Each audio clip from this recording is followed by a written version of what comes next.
I'm standing with the 47th Vanier Cup champion. He also was the 2021 Tom Pate Award winner at the CFL Award. Couple of rings showing up here on the mic hand. Mike Daly, 9 years spent with the Hamilton Tiger Cats as well. Mike, good to see you. All of those accomplishments are great, but the reason I have you here is I want to pick your brain. Canadian free safety lining up across from Zach Collaros coming up in the 110th Grey Cup tomorrow. Marc-Antoine Dequoy is one of the best ball hawks in the entire Canadian Football League. You've stared down Zach, practice, games, always looking at him on the other side. What do you have to do? What does Marc-Antoine Dequoy have to do in this football game in order to not allow Zach to just pick you apart like he does so well?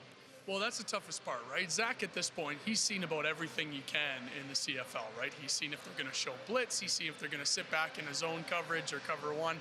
So the biggest thing Marc-Antoine Dequoy has to focus on is just switching up his looks, right? Being able to kind of disguise what he's doing. When they go into a zero pressure where he's got to come down and cover a receiver, well, he can't show that right away because Zach will know immediately, right?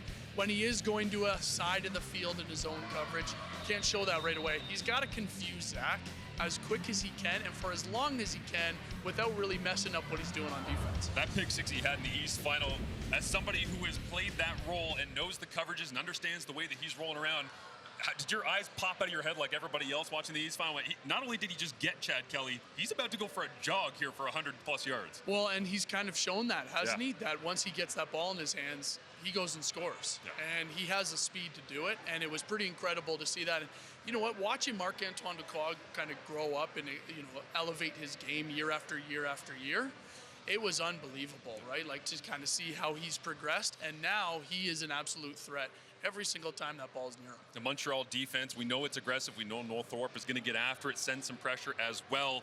For Marc-Antoine Dequoy, not only does he have to vary those looks, he also has to be the one that covers up for any busts on the back end, right? How much pressure does that put on him going into this big game? Yeah, it's quite a bit of pressure, but you still want to do things that got you here into this game, right? So I don't think you have to add any pressure to himself. Yes, you're going up against a guy like Zach Collaros, who is an unbelievable quarterback in this league. But the big thing now is that you got to focus on just doing what got you here.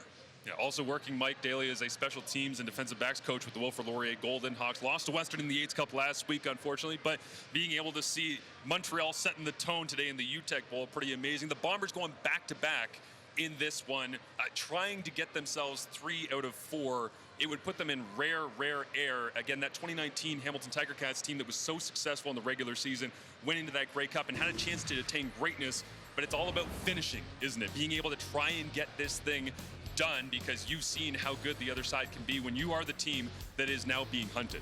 Yeah, and that's the biggest thing. But the nice thing about going back-to-back and doing what the Winnipeg Blue Bombers have done and have been in all these Grey Cups is you kind of understand what it takes, what you're going to expect, especially during this week, how much stuff there's going on with the media, with the walkthroughs.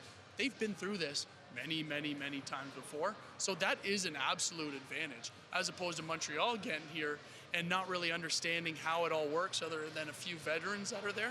It's going to be quite the kind of balancing act to see, one team that knows how to do things around here and the other ones that's just kind of getting fresh. You're talking about complaining and media work that you have to do throughout the week. It's good to see you on the dark side, Mike.